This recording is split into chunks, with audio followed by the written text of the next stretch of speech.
আসসালামু আলাইকুম বন্ধুরা, অনেক অনেক অপেক্ষার পর জাতীয় বিশ্ববিদ্যালয়ের সাধারণ অনার্সের প্রথম রিলিজ স্লিপের রেজাল্ট সংক্রান্ত বিজ্ঞপ্তিটি প্রকাশ করেছে জাতীয় বিশ্ববিদ্যালয়ের ওয়েবসাইটে। তোমরা স্ক্রিনে দেখতে পাচ্ছ রেজাল্ট সংক্রান্ত নোটিশটি এসেছে। First release slip made for honours admission 2025-2026। আমরা যদি এখানে ক্লিক করি তাহলে আমরা এই বিজ্ঞপ্তিটি দেখতে পাবো, যেখানে বলা হয়েছে 2025-26 শিক্ষাবর্ষে প্রথম রিলিজ স্লিপের মেধা তালিকার ফলাফল আগামী 22 জুলাই বিকেল 4টায় প্রকাশ করা হবে। রেজাল্ট তোমরা দুইভাবে দেখতে পাবে, SMS এর মাধ্যমেও দেখতে পাবে, চাইলে ওয়েবসাইটের মাধ্যমেও দেখতে পাবে। ওয়েবসাইটের মাধ্যমে দেখাটাই ভালো, বিকেল 4টা থেকেই মূলত ওয়েবসাইটে তোমরা দেখতে পাবে, যদিও এখানে বলা হয়েছে রাত 9টায়।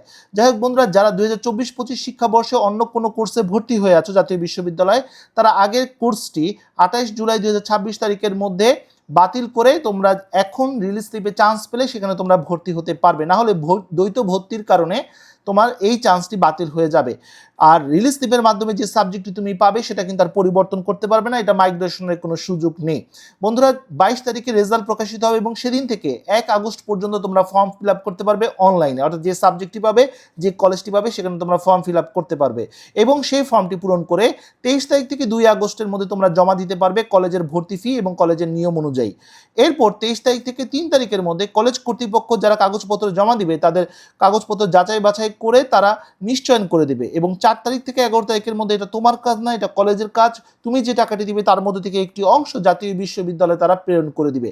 মূলত 2 এবং 1 এই দুইটা পয়েন্ট হচ্ছে তোমার কাজ, অর্থাৎ 22 তারিখে রেজাল্ট পেয়ে 22 থেকে 1 তারিখের মধ্যে ফর্ম ফিল আপ করবে, 23 তারিখ থেকে 2 তারিখের মধ্যে কাগজপত্র কলেজে গিয়ে জমা দিবে, যে কলেজে তুমি চান্স পেয়েছো তাদের নিয়ম অনুযায়ী।